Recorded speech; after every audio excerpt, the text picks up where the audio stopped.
ሰላም ጤና ይስጥልኝ። ዛሬ በዓለም ላይ እጅግ ተጽዕኖ ፈጣሪ ስለሚባሉ ጥንዶች እናወራለን።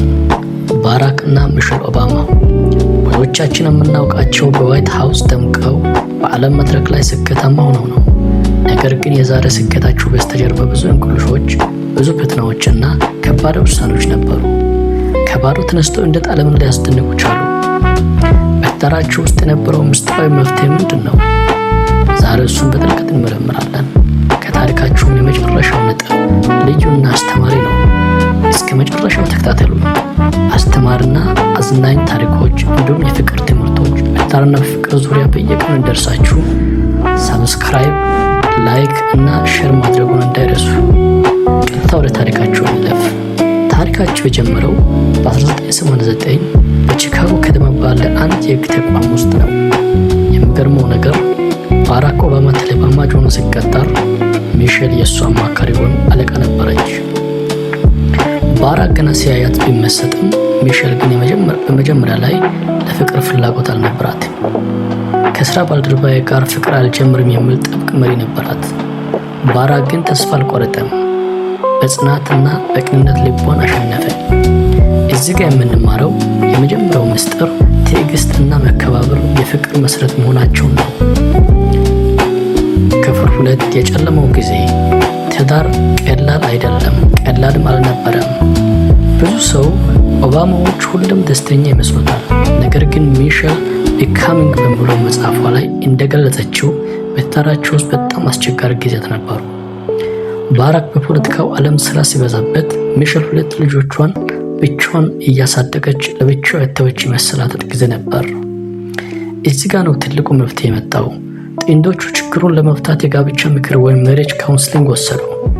ሚሼል እንደምትለው ምክክሩ ያስተማራት ባራክን እንዲቀየር መጠበቅ ሳይሆን የራሷን ደስታ ራሷን መፍጠር እንዳለባት ነው። ይህ ለብዙዎቻችን ትልቅ ትምህርት ነው። ስኬት በጋራ ወይም መስላል መሆን። ባራክ ኦባማ ለአሜሪካ ፕሬዝዳንትነት ሲወዳደር ሚሼል ትልቁ ደጋፊው ነበረች። እሷ ባትኖር እሱ ዋይት ሃውስ አይገባም ነበር ቢባል ማጋነን አይደለም። እሱም ቢሆን ሚሼል የራሷን ማንነትና ስራ እንዳታጣ ሁሌም ያበረታታት ነበር። ትዳራቸው የአንድ ሰው ስኬት ሳይሆን የጋራ ስኬት ነበር።